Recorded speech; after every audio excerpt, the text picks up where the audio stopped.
Out on a wind-worn plain in southern Colorado, under a sky so wide it could swallow sorrow whole, a circle of vultures moved with silent precision. Beneath them lay something small, unmoving, not quite gone. Have you ever seen life teetering on the edge like that, held in place only by the stubborn beat of something not ready to give up? Before we begin, let us know in the comments, where in the world are you listening from tonight? Because this story doesn't start with rescue. It starts with a decision made by a man who thought he had nothing left to save. If it stays with you, consider subscribing. Late spring in Fremont County, Colorado, carried a strange quietness across the plains. The air held the dusty warmth of early afternoon, with a breeze that tasted of sage and grit, rustling through low brush and brittle fences. The sky was a flat, endless blue, the kind that seemed too wide for most men's hearts. Out on County Road 61, nothing moved but the wind, the circling shadows of birds, and the slow crawl of an aging pickup. Travis Monroe had no reason to take the back road that day. He had already been to the feed store in Canyon City and could have taken the highway home, but something made him turn west, toward the old ranchlands where the barbed wire curled like forgotten memories. He was a man who did things without explaining why, even to himself. 62, heavy-set but still strong from years of physical work. He wore the same denim shirt he always did, and a brown canvas jacket that had seen too many winters. His beard was a mixture of ash and snow, and his face bore the deep-set lines of someone who had lived with silence longer than with laughter. Travis had been a firefighter for over 20 years. He left the department 6 years ago, the same year he buried his only child, his daughter Laura, after a house collapse during a routine call. Since then, he'd lived alone on a small patch of land just outside Florence, tending to his fence, fixing things that didn't need fixing, and avoiding anything that felt too human. The pickup rattled over a shallow rise, and that's when he saw it. Off to the right, beyond a sagging fence line, was movement. Not fast, not frantic. Just a slow circling that stirred something in the back of his mind. Vultures. 5 or 6 of them spread out across the dry grass like ink spilled on canvas. Travis slowed the truck to a crawl and pulled off the road, gravel crunching under the tires. He sat for a moment, engine idling, watching the birds move in their slow ritual. Something was lying in the grass, half covered by weeds and dirt, probably a deer, maybe roadkill. But then one of the vultures flapped its wings and jumped back, startled not by death, but by life. Travis killed the engine and stepped out. The wind hit him first, warm and dry, carrying the smell of sun-baked earth. He walked slowly, boots pressing into the soil as he moved toward the fence, then stepped over it without a second thought. The vultures barely acknowledged him, reluctant to give up what they had staked. As he got closer, he saw the truth. It was a puppy, German Shepherd by the look of it, maybe 4 months old, small and skeletal, fur clinging in patches of gray and black. Its sides rose and fell in jerky rhythm, breath shallow and uneven.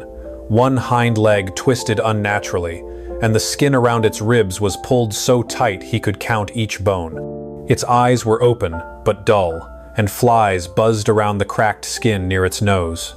One of the vultures hissed at Travis, spreading its wings, but he didn't flinch. He reached into his coat pocket and pulled out a handkerchief, waving it gently until the birds scattered a few feet away. The puppy didn't move. It didn't whine, didn't twitch. It just stared. Travis crouched beside it and rested one hand near its head, palm down, letting the pup smell his scent. When it didn't react, he touched it gently behind the ears. The body was hot with fever, and under his hand, he could feel the shallow beat of its heart, fighting like a candle against wind. He took off his jacket, wrapped the pup carefully, and lifted it into his arms. The weight was almost nothing. What shocked him most was how it didn't resist. It was beyond fear, beyond defense. Only breath remained.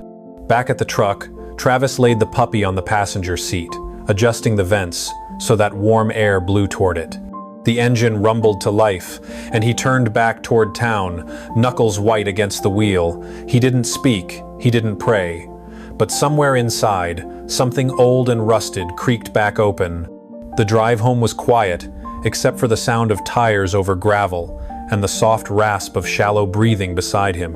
When he pulled into the driveway of his cabin, Travis carried the pup inside without hesitation. He laid it on a folded towel beside the fireplace and stoked the embers until warmth filled the room. He brought a bowl of water and set it nearby, though the pup didn't move. He didn't expect it to, not yet. Later that night, as he sat in his old armchair with a mug of coffee gone cold, Travis looked down at the small body curled beside the hearth. He couldn't say why he'd stopped. He couldn't say why this mattered more than the 100 other things he had passed by in recent years. But he could say one thing. "You're not dead yet," he whispered. And for the first time in years, the silence didn't answer back. Morning broke over the prairie in silence, the kind of golden hush that made the air feel heavy with things unsaid. A light haze hovered low across the ground, clinging to dry grass and fence posts like ghosts reluctant to leave. Inside the small log cabin at the edge of Travis Monroe's land, the quiet was not unusual. For 6 years, it had been the default setting of his life. But today, something was different. Today, there was breath beside the fire. The German Shepherd pup lay curled tightly on the towel where Travis had placed him the night before. His chest still moved, faint and uneven, but it moved. Travis sat a few feet away, holding a chipped mug of black coffee, eyes fixed on the pup's fragile frame. The heat of the fire cast a soft glow over the room, flickering against the faded wallpaper and shelves filled with dust-covered tools and books no one had opened in years. Travis was not a man given to tenderness, but neither was he cruel. Life had taught him to be efficient with emotion, to conserve it the way you might ration water during a drought. He had once been all heart, back when Laura was alive. She had brought brightness into his world like the morning sun cutting through smoke. But after she died, it was as if the light had gone out, and nothing since had come close to relighting it. Now, here was this creature, half dead, wrapped in his coat, still breathing despite all odds. Travis didn't understand it, but something about the pup's refusal to die stirred a quiet ache inside him, a reminder of what it meant to choose life when it would be easier to fade away. He hadn't even planned to name the dog. He thought of names as things for the living, and this pup was still teetering between worlds. But as he sipped his coffee, he found the word forming in his mind without permission: Ash. Not because of the dog's coat, which was a mixture of silver, charcoal, and sable, but because of what remained after the fire, something burned and broken, but not gone. Ash. He said it aloud once, softly. The pup didn't react, but Travis repeated it under his breath again when he set down the mug and refilled the bowl of water beside the towel. He warmed up some broth and crouched near the pup, dipping a finger into the liquid and touching it to the dry lips. For a long moment, nothing happened. Then a faint flicker of movement, a shallow lick. Just once, but it was enough. By the end of that day, Ash had taken a few sips on his own. His eyes remained unfocused, but now they moved more often, tracking light, following shadow. He didn't make a sound, not even a whimper. And yet his presence began to fill the cabin in a way that made the rooms feel less hollow. Travis found himself adjusting routines he had held on to out of habit. He left the radio off. He cooked meals in silence. He moved slower, more deliberately, as if trying not to disturb something sacred. On the third morning, as sunlight filtered through the curtains in soft yellow bands, Ash attempted to stand. His first try ended in a quiet collapse, his hind leg folding beneath him. But he didn't cry. He waited, then tried again. This time, he managed to sit up, legs trembling, ears flicking at the sound of a passing crow. Travis watched from the kitchen table, holding a piece of dry toast in one hand and barely breathing. When Ash finally settled down again, exhausted but upright, Travis let out a slow breath he hadn't realized he was holding. Later that afternoon, Travis sat on the porch with Ash wrapped in a blanket at his feet. The wind rolled gently through the cottonwoods, bringing the smell of sagebrush and earth warmed by sun. Travis hadn't sat on the porch in months, not since the last letter came from the department about Laura's memorial plaque being placed at the station wall. He hadn't gone to see it. He wasn't sure he ever would. Ash shifted beside him, pressing his body closer. Travis reached down and placed a rough hand on the pup's back. "You're tougher than you look," he said quietly. Ash didn't respond, but his breathing had steadied. That night, as the fire burned low, Travis found himself opening the old wooden chest beneath the staircase. Inside were Laura's things: a collar from their family's first dog, her childhood sketchbook, a folded note she had written him the year she turned 16. He hadn't looked at any of it in years. He closed the chest slowly, then turned back to where Ash now lay, eyes half-lidded, curled tighter than ever. Travis sat down beside him, stretched his legs out, and leaned against the wall. He didn't speak, but as sleep took hold, his hand never left Ash's side. The wind in late May blew warmer now, brushing over the hills of Fremont County like a soft exhale from the mountains beyond. The prairie had begun to bloom, not in bright color, but in quiet resilience. Tiny yellow wildflowers peeked through cracks in the dry soil, and the cottonwood trees near the edge of Travis Monroe's property had traded their bare limbs for trembling green. Each morning brought new sound: the chirp of sparrows, the drone of insects, the thud of Ash's slow, uneven steps across the porch. Ash had grown stronger. His limp remained, but his body no longer shook when he walked. His fur had thickened, and his eyes followed Travis with an alertness that was quiet but watchful. He still hadn't barked, but his silence didn't feel like absence anymore. It felt like presence, measured, calm, aware. Travis had begun to speak to him more often, sometimes out loud, sometimes just in passing. Small phrases: "You hungry? You good?" Not expecting answers, not needing them. The neighbors had started to notice the dog. Mostly it was Fred Lambert, who passed by in his rusted green truck once a week on the way to town. Fred was an old mechanic, retired, with a long gray ponytail and a permanent sunburn around the collar of his flannel shirts. He raised a hand in greeting but never stopped. He lived just down the field with his granddaughter, Ellie. Ellie Lambert was 10, slight and pale, with long, chestnut-brown hair and a solemn stillness that made her seem older than she was. She hadn't spoken a word in almost 2 years, not since the accident that took both her parents on a rain-slicked road near Pueblo. Since then, she had lived with Fred in the old house that used to belong to her great-aunt. Ellie didn't go to school full-time. She didn't play with the neighborhood kids, though few came out this far anyway.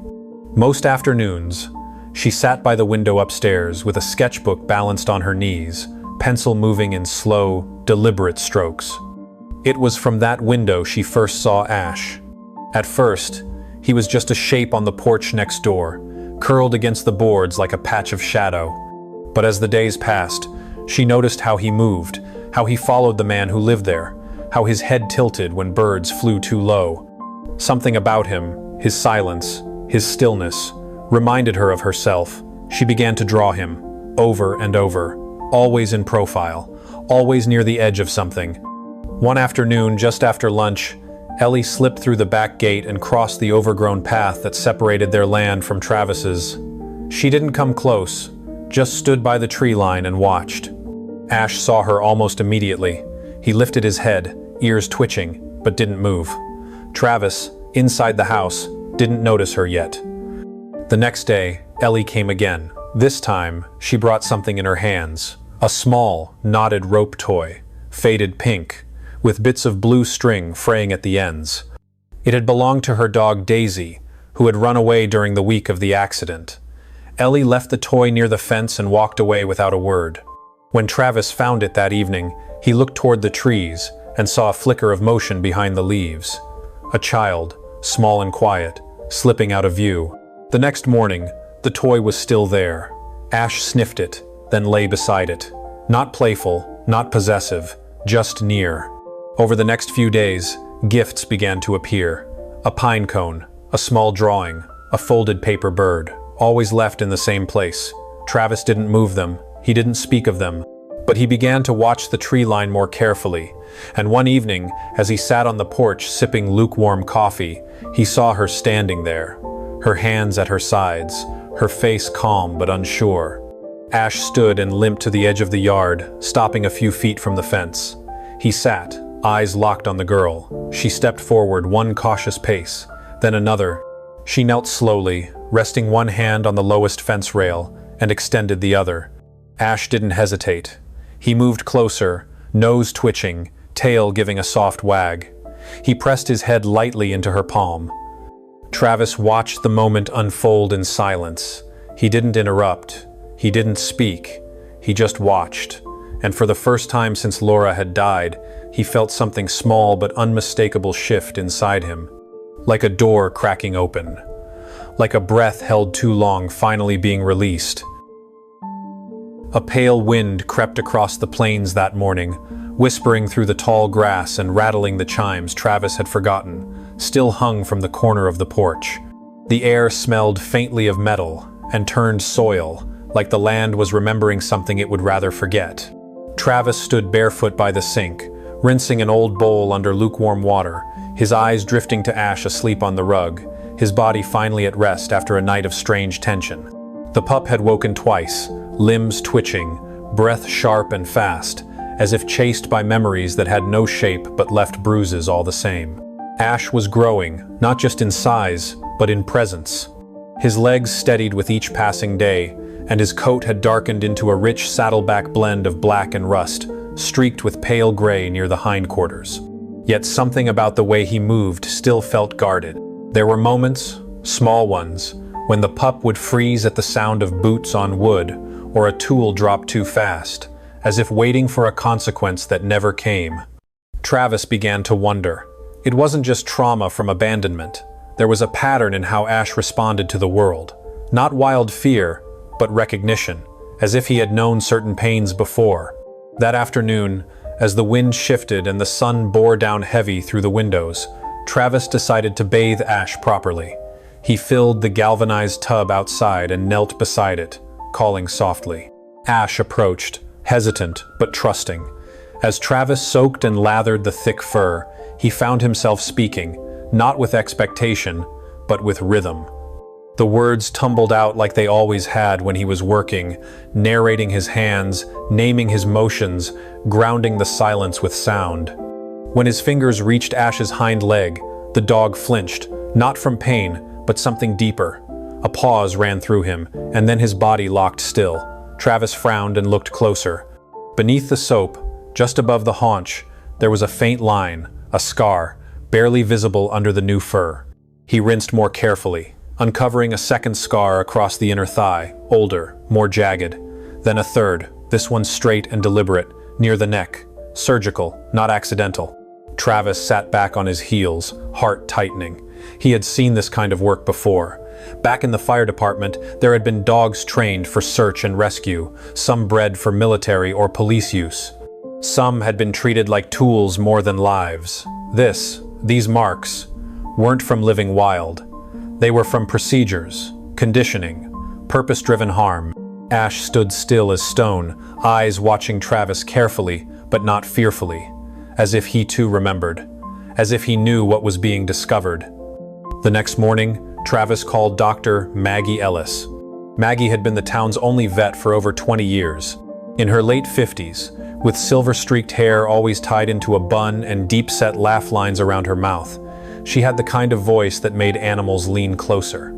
She met them at the clinic, a small adobe structure tucked behind the post office, painted in shades of faded teal. Maggie took one look at Ash and frowned gently. "He's been through something," she murmured as she examined the pup's scars. "See here, this isn't just an old wound. It's a pin scar, probably orthopedic surgery from when he was very young, done under anesthesia, clean margins, not a backwoods fix. And this one?" Travis pointed to the neck. "That's either from a microchip injection or," she paused, "a correctional implant. Some training schools used shock collars or embedded receivers. Usually illegal now, but loopholes exist." Ash didn't flinch under her touch, only watched her with a solemn, intelligent gaze. Maggie ran a scanner across his shoulder. "No chip, nothing. No paperwork either," she added. "If he was part of a legitimate program, there'd be something, even if it failed. But there's nothing, which means he wasn't failed. He was erased." Travis stood in the corner, arms crossed, jaw tight. "What kind of place does that?" Maggie didn't answer right away. Then she said, "The kind that trains for obedience, not compassion. If the dog doesn't meet the mold, they discard it, sometimes quietly. No records means no trail." Back home, Travis couldn't shake the weight in his chest. That night, after feeding Ash and watching the pup curl into his blanket by the fire, Travis sat at the table with a pen and a single sheet of paper. He didn't write to anyone, just to himself.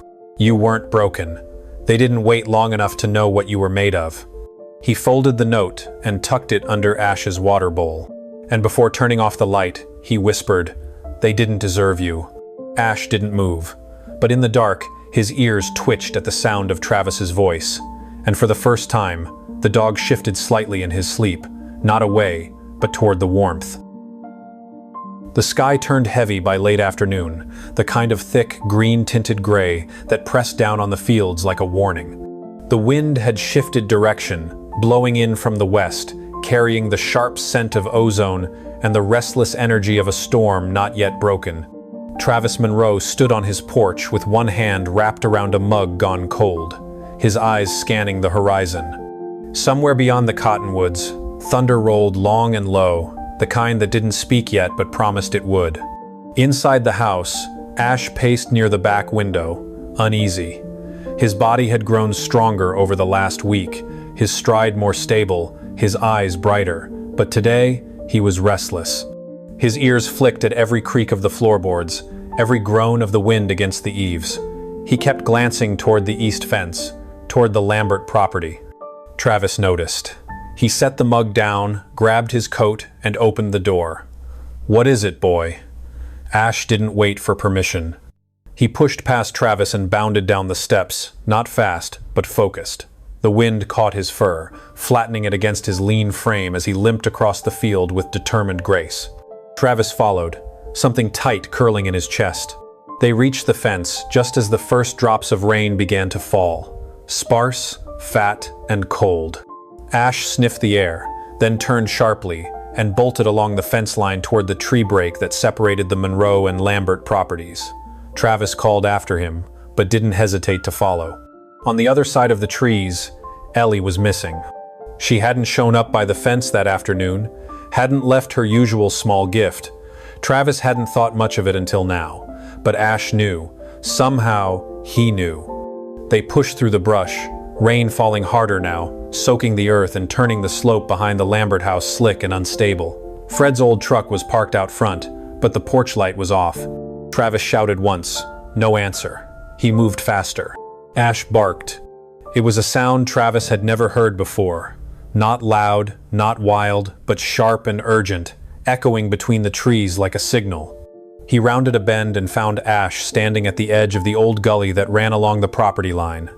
The gully was shallow most of the year, but when it rained hard, it filled quickly with runoff from the hills.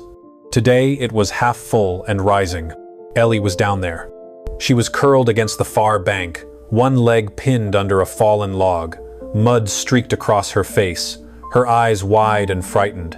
She didn't scream, she didn't cry, she just stared. In her hand was a small stuffed rabbit, soaked and clutched to her chest like it might keep her from disappearing. Ash didn't wait. He slid down the bank, paws kicking up dirt and stones, and pressed himself against Ellie's side, not panicking, just anchoring. His body blocked the wind, his warmth steadying. Travis was already moving. He climbed down carefully, ignoring the sting of rain and the pull in his back, as he lifted the log enough for Ellie to crawl free. She moved slowly, her body trembling not from injury but shock. Ash stayed close, guiding her, nuzzling her shoulder every time she paused. When she reached Travis, she wrapped her arms around his waist, face buried against his coat. He held her with one arm and reached down to scoop Ash with the other. The dog whimpered but didn't resist. Back at the house, Travis laid Ellie on the couch and wrapped her in blankets. Fred had returned home just moments after they arrived, his face pale and panicked when he saw her. The old man's hands shook as he brushed the hair from her forehead and kissed her temple. He thanked Travis a dozen times, voice cracking. Travis only nodded. He said nothing about Ash. He didn't have to. Ash curled at Ellie's feet, too tired to move but eyes never leaving her. When she reached down and rested her hand on his head, he sighed, and something in that sound was more human than animal. Travis sat nearby, watching them both, a quiet ache in his chest that didn't feel like pain anymore. It felt like something waking up. The storm passed before midnight, leaving the fields glistening in the moonlight and the scent of wet earth rising from the soil. Inside the cabin, Ellie slept soundly for the first time in years, Ash breathing deeply at her side. Travis didn't sleep. He sat in his chair, hands folded, listening to the silence. But this time, it didn't feel empty. By early June, the land around the Monroe cabin had softened. The hard edges of winter had long since faded, replaced by tall prairie grass swaying in the breeze and clusters of wild daisies blooming near the porch steps. The storm that had swept through a week before had left puddles and scattered branches, but the air now carried a clean stillness, like everything had been scrubbed and made new.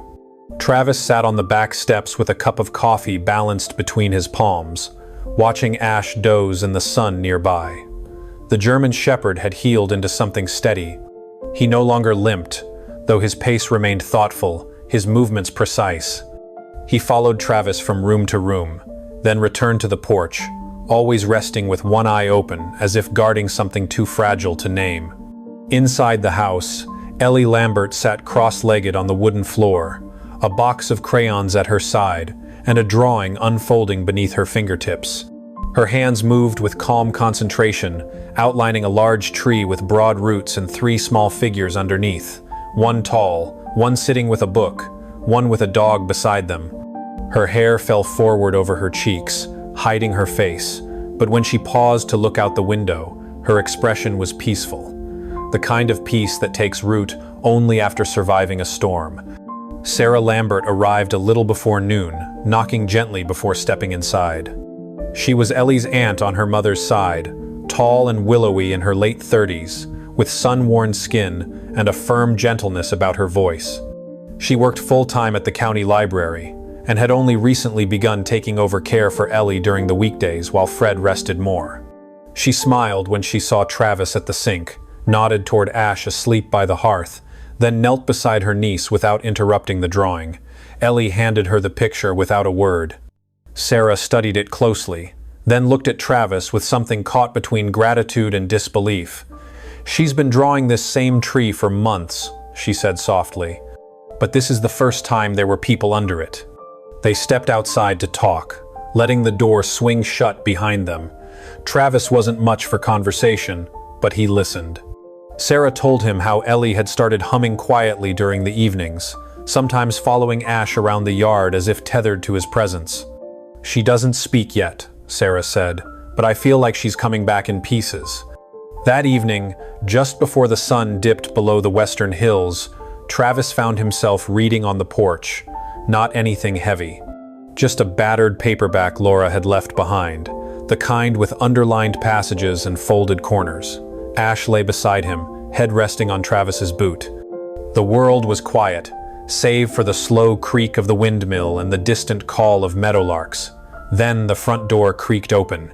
Ellie stepped out barefoot, holding a bowl of water with both hands. She crossed the porch without speaking and set it down near Ash. The dog raised his head and sniffed her fingertips. She smiled and sank to the ground beside him. Travis watched, heart stilling at the ease between them. Then Ellie did something she hadn't done in 2 years. She looked up at him, eyes clear and calm, and said, "Thank you." It was a small voice, fragile and unsure, but it was real. It cut through the quiet like sunlight through morning fog. Travis froze. Not because he didn't believe it, but because the sound of her voice was the most beautiful interruption he'd ever heard. Ash stirred beside her, letting out a soft breath. Ellie looked down at him, then back at Travis, and said it again. "Thank you, Ash." The moment didn't need to be explained. It didn't require celebration. It just was. Later that night, Travis sat at the kitchen table, pen in hand, filling out a single-page form printed from the animal shelter's website. He wrote in slow, careful print. Name of adopter, Travis Monroe. Name of dog, Ash. Breed, German Shepherd. He paused at the question about how the dog came into his care. He left it blank. The next morning, Maggie Ellis came by to sign the final papers. She arrived in jeans and a red flannel shirt, her hair tied back, smile quick and genuine. She checked Ash's vitals, scratched behind his ears, then handed Travis the certificate. "He's yours now, officially," she said, "though I think he always was." Travis nodded. "He stays."